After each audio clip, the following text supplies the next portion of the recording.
Башка кабарлардан Кыргызстанда президенттикке ат салышуу ниетин билдиргендердин саны 4кө жетти. Борбордук шайлоо комиссиясынын маалыматына караганда бүгүнкү күнгө карата саясий партиялардан 1 жана өзүн-өзү көрсөткөндөрдүн 3-өнүн арыз түшкөн. Алар Ак Шумкар партиясынын көрсөткөн мурдагы премьер-министр Темир Сариев жана өзүн-өзү көрсөткөн Атамекен партиясынын лидери Өмүрбек Текебаев, Лига антикризис борбордун төрагасы Назарбек Нышанов жана Аурдин ишканасынын директору Арстанбек Абдулдаев, ошондой эле укук коргоочу Рита Карасартова дагы президенттик шайлоого ат салышмай болуптур. 2011-жылы эске салсак, президенттик шайлоодо аялдардын арасынан Токтам Үмүталиева дагы президенттикке өзүнүн талапкерлигин көрсөткөн болчу.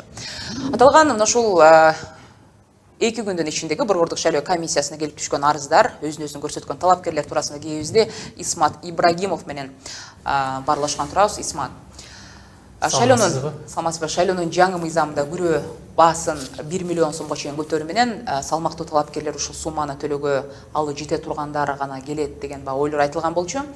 Эми президенттикке ат салышууну каалагандардын саны артып жаткандан улам бул ой жыйынтыгын бербей калды көрүнөт. Себеби дегенде жаңы талапкерлер арасында дагы жарандык активисттер дагы бар экен. Жогоруда биз айтып өткөндөй, президенттикке аттануучуну каалаган жаңы сымдарга кененирээк токтолсоңуз.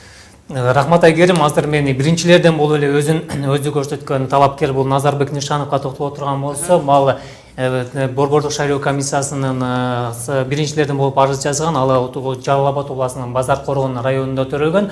Анын негизги ишмердүүлүгү коомдук ишмер катары белгилүү 2012-жылдагы жалпы ошол элдик бийликке, убактылуу бийликке каршы күчтүү каршы пикирин билдирип, таза коомдук оппозициялык күч деген кыймылды түзүп белгилүү болгон.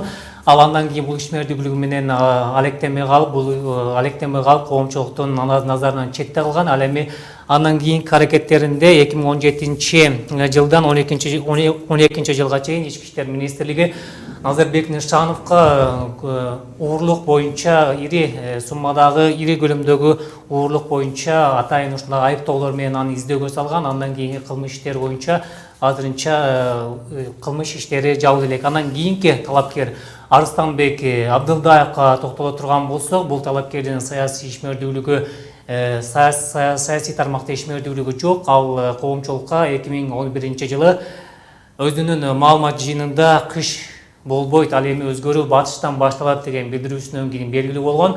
Ал саясий чөйрөдө эч кандай бир орду жок инсан болуп келүүдө. Ал эми кийинки талапкер бул Рита Карасартова, өзүнүн кесиби боюнча юрист, ал жарандык көзөмөлдөө комитетинин мүчөсү, коомдук анализдөө институтунун директору. Ал коомчулукта юрист катары, адвокат катары, ошондой эле жарандык активист катары өзүнүн пикирлерин коомго билдирип келген аял катары сыпатталып келет. Исмат, негизи эле алардын сиз жогоруда кыскача болсо да маалымат берип өттүңүз, жогорудагы жаңы өзүн-өзүн көрсөткөн талапкерлер туурасында.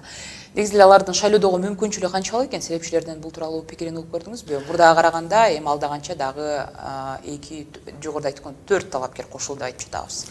Талапкерлердин бүгүнкү көрсөтүлгөн талапкерлердин ою боюнча, талапкерлер боюнча биз коомдогу эң белгилүү саясатталуучулардын пикирин укканыбызда, бүгүнкү биз жана башында белгилеп кеткен Рита Карасартова, Арстанбек Абдулдаев тууралуу оюн баса белгиледи. Алар бүгүнкү күндө коомчулукта саясий тажрыйбасы жок, ошондой эле өзүнүн артынан элди алып кете турган, элдин оюн бурууга даремети жетпей турган кадрлар катары сыпаттады. Себеп дегенде саясатта тажрыйбасы жоктуруп, жарандык коомдон чыккан адамдардын, ошондой эле каражаты дагы өтө аз инсандардын коомчулуктун колдоп кетүүсү өтө кыйын деген ойлорун айтты. Бул тууралуу азыр саясатталуучу Орозбек Молдалиев бизге буларды айтып берди.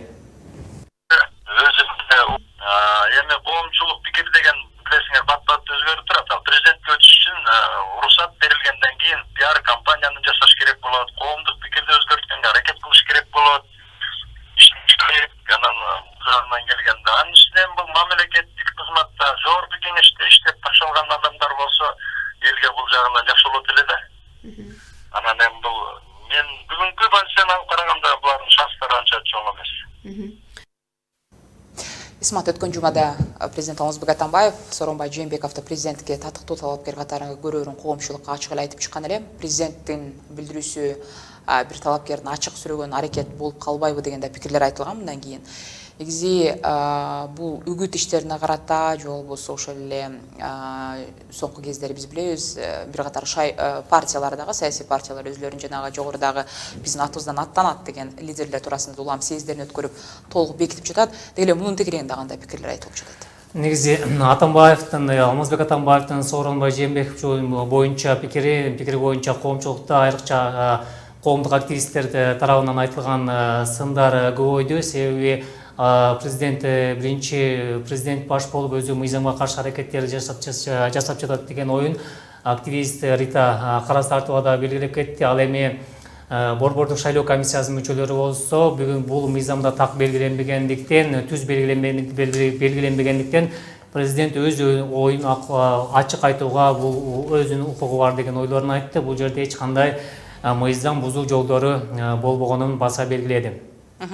Рахмат, Исмат, сиздин жогоруда маалыматыңызга кошумчалай кетелик. Негизи өзүн көрсөткөн, жанагындай өз алдында чыккан талапкерлердин саны дагы муну менен чектелип калбайт деген маалыматтар айтылууда. Такталбаган маалыматтарга карана алсак, азыркы жогорку кеңештин төрагасы Чыныбай Турсунбеков дагы ошол өзүн көрсөткөн талапкер катары бул президенттик шайлоого катышат деген дагы имиштер айтылууда. Исмат Ибрагимов болду. Биз берүүбүздү дүйнөлүк кабарлар менен улантабыз.